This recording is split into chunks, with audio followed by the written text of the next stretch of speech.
Salut la compagnie, c'est Jules Melon et aujourd'hui dans un Pro Ciné Critique, je vais poursuivre ma rétrospective et même mon rattrapage des œuvres cultes de Martin Scorsese, puisqu'après Mean Streets et Taxi Driver, c'est tout naturellement que je m'attaque à son Raging Bull de 1980, un biopic sur le boxeur du Bronx Jake LaMotta, qui a officié dans les années 40-50, projet instigé par Robert De Niro lui-même, l'acteur, qui joue d'ailleurs Jake LaMotta dans le film, et qui propose ce projet à son ami Martin Scorsese, qui était au plus mal à l'époque, après le flop de son film New York, New York, et surtout une overdose de cocaïne qui l'a fait passer à ça de la mort. Et c'est d'autant plus intéressant comme postulat que le film Raging Bull nous propose la trame habituelle du Rise and Fall and Redemption d'une personne qui a connu la gloire, ici Jake LaMotta, enfin qui a connu certains succès, mais qui aurait aimé en obtenir plus, et qui, un peu frustré à manquer de tout perdre, ou ici, pour Jake LaMotta, a quasiment tout perdu, jusqu'au moment où il a ouvert les yeux sur sa vie et s'est donné lui-même une seconde chance. Et quelque part, Martin Scorsese, vu l'état dans lequel il était à l'époque, c'est un petit peu sa vie, indirectement évidemment, qui transpose à l'écran à travers l'histoire de Jake LaMotta, puisque Scorsese a connu donc des premiers succès probants avec Mean Streets, mais surtout Taxi Driver. Il en voulait certainement plus, donc du coup avec son New York, New York fastueux, en mode comédie musicale et tout, il s'attendait à un grand truc et ça a été un flop. Et il a manqué de tout perdre en se réfugiant plus ou moins dans la drogue. Donc ici, avec Raging Bull, quelque part, l'ami Martin s'offre peut-être une rédemption. Et quelle rédemption! Puisque Raging Bull est classé parmi les meilleurs films de l'histoire, et pour les Américains à l'époque, le meilleur film de la décennie 80-90. Rien que ça. Donc, c'est tout naturellement que dans ce film, on suit l'histoire vraie donc, de ce Jake LaMotta, de ses premiers succès à ses premiers soucis, de ses problèmes familiaux, on va dire ça comme ça, jusqu'au moment où il finira par un petit peu tout envoyer en l'air.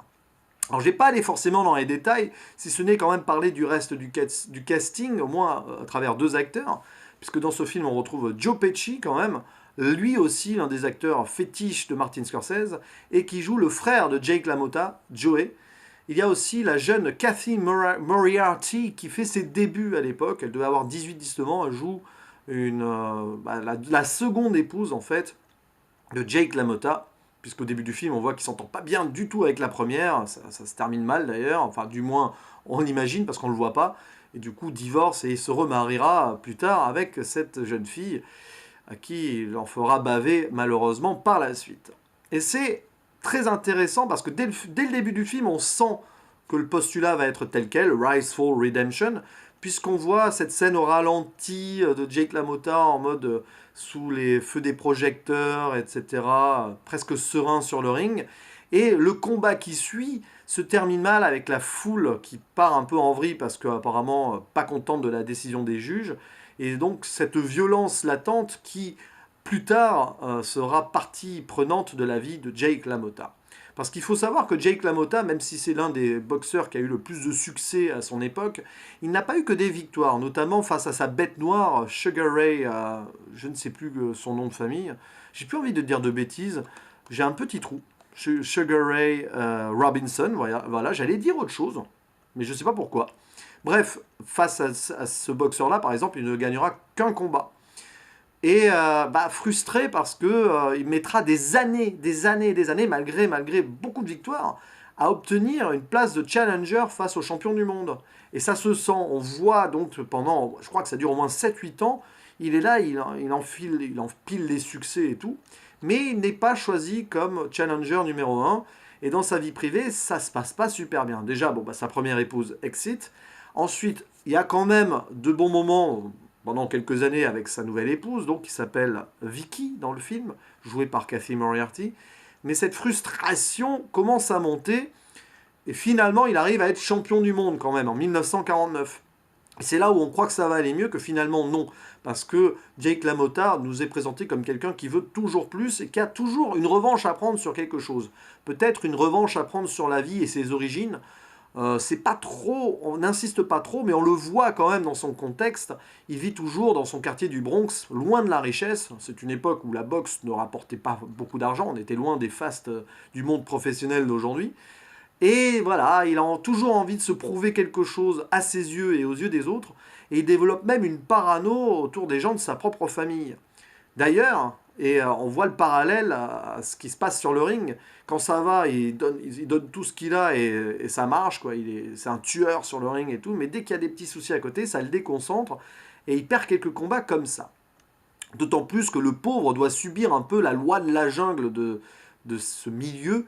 À un moment, il doit se coucher, il doit accepter de perdre contre son adversaire pour avoir une chance plus tard, c'est un peu paradoxal, d'être challenger et remporter de l'argent, machin. Et il accepte, mais on sent pour lui que c'est un déchirement.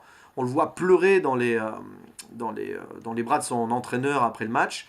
Et c'est un petit peu ça qui va construire, qui va renforcer cette violence, qui va passer d'ailleurs sur son frère et sa sœur, en devenant d'ailleurs d'une jalousie incroyable, en croyant que son frère couche avec sa sœur, ce qui donnera la fameuse réplique du You fuck my wife, qu'on connaît particulièrement.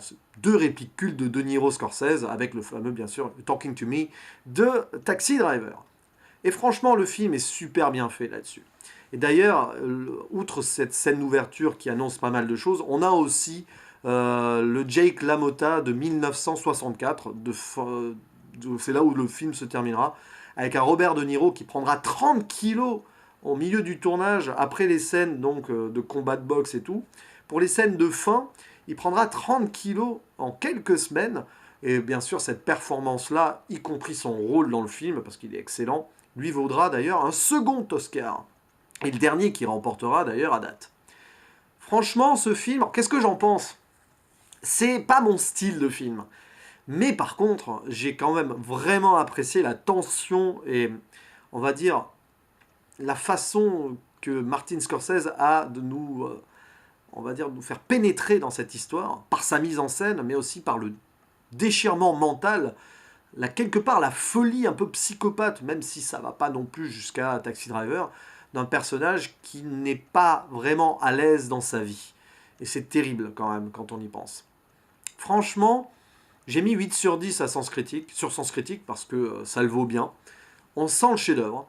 Même, vous voyez ce genre de film où même c'est pas votre truc, votre thématique, machin, ben malgré tout, t'apprécies, t'es là et tu regardes et tu te rends compte que certaines scènes sont mythiques. Il n'y a pas que le You fuck my wife. Hein. Il y a un moment, plus tard, il va frapper sa femme et même frapper son frère.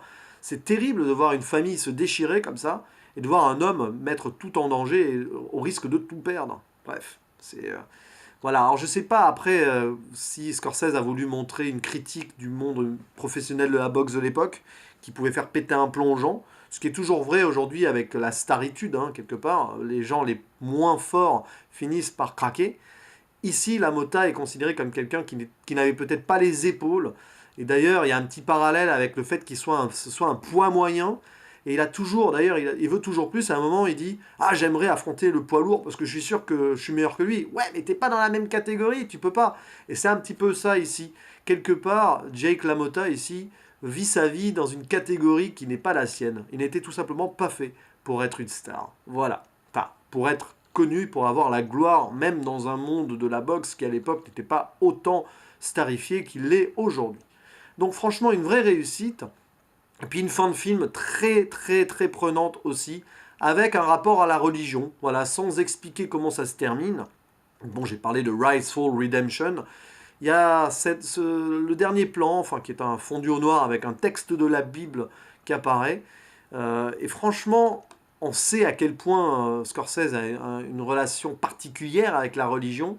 Et vu ce qu'il venait de vivre avant, c'est là qu'on se rend compte avec ce dernier truc qu'il a écrit ce film, qu'il a tout donné par rapport à ce qu'il venait de vivre lui-même. Et d'ailleurs, il dédie ce film à son professeur d'université, qui était décédé juste donc pendant le tournage. Et on sent que voilà, il laisse ici une trace, un témoignage comme quoi voilà, sans certaines personnes, je ne serais plus là. Sans ce film, peut-être, je ne serais plus là. Peut-être donc sans Robert De Niro lui-même, qui lui a un petit peu sauvé la vie avec ce projet. Donc quand on connaît le contexte de production et de tournage du film, ça renforce encore plus pour moi la force du message passé ici et on va dire une certaine... Il y a comme une... C'est viscéral, voilà, c'est un film viscéral où on sent que le réalisateur y a mis beaucoup de lui-même, et Robert De Niro aussi, physiquement, alors que son réalisateur, c'est plutôt mentalement qui s'est impliqué à fond dans le projet. Et voilà, il y a aussi une alchimie incroyable entre Joe Pesci et Robert De Niro. On dirait vraiment des vrais frères, même qui se donnent des coups pour de vrai et tout. Il y a un réalisme percutant.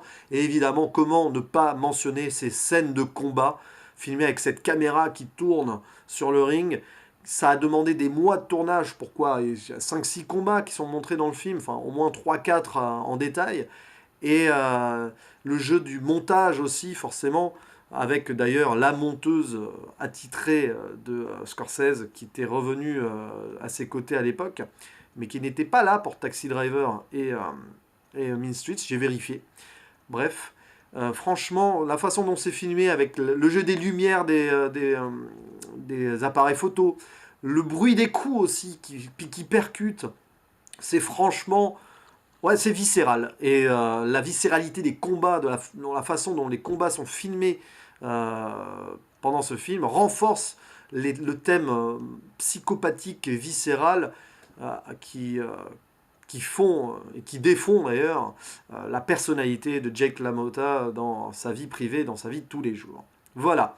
Renforcé en plus par un choix de tournage en noir et blanc, qui est totalement logique, puisque bah, ça se veut dans les années 40-50, donc finalement, ça fait sous forme de documentaire reportage, si vous voulez, mais ça renforce d'autant plus la noirceur de certaines situations, je trouve.